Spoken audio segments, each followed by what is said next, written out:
கெட்டியாக தான் வந்திருக்கு. உளுத்தம் பருப்பு ஆட்டினது இன்னும் நல்லா தண்ணி தெளித்து புதுசு புதுசுன்னு ஆட்டிக்கலாம். நீங்கள்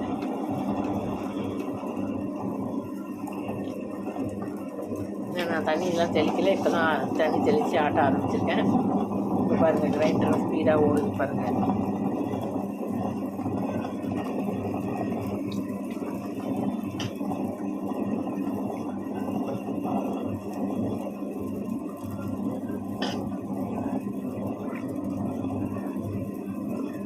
இன்னும் நல்லா புசு புசுன்னு வரணும். இதுவே பாருங்கள் நல்லா பன் மாதிரி இருக்கா பார்க்கறதுக்கு.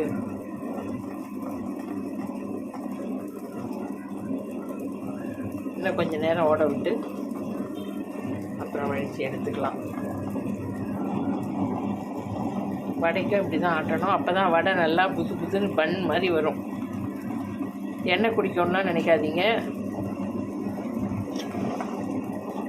வடை போடும்போது கையில் தண்ணி அதிகமாக தொட்டு சுட்டால் தான் எண்ணெய்லாம் குடிக்கும்.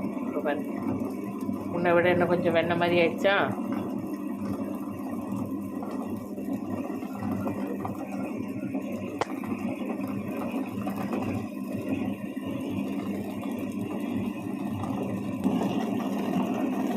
பாருங்கள் முதல்ல எவ்வளோ மாவு அடியில் இருந்து இப்போ எவ்வளோ நல்லா மேலே உப்பி வந்துருக்கு பாருங்கள். இந்த மாதிரி நல்லா புது புதுன்னு வரணும். இப்படி தண்ணியில் போட்டிங்கன்னா டப்புன்னு எழும்பி மிதக்கணும்.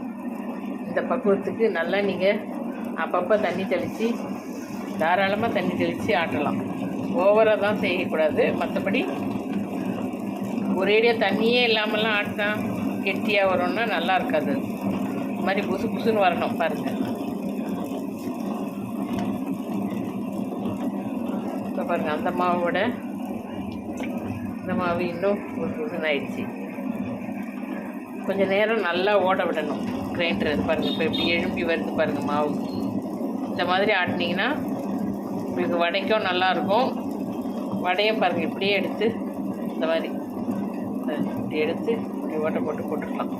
நீங்கள் வடைக்கு மிக்ஸ் பண்ணும்போது ரொம்ப அழுத்திலாம் பிசைஞ்சிக்காமல் அப்படியே லைட்டாக கொஞ்சம் வெங்காயம், பச்சை மிளகா, மிளகு 2 தட்டி போட்டு நீங்கள் வடை சுட்டுடலாம் ஈஸியாக. கொஞ்சமாக உப்பு போட்டு கலந்துக்குவாங்க. வடைக்கு வேண்டிய அளவு உப்பு போட்டு கலந்துங்க. இதில் நான் உப்பு போட்டு அரைக்கலை.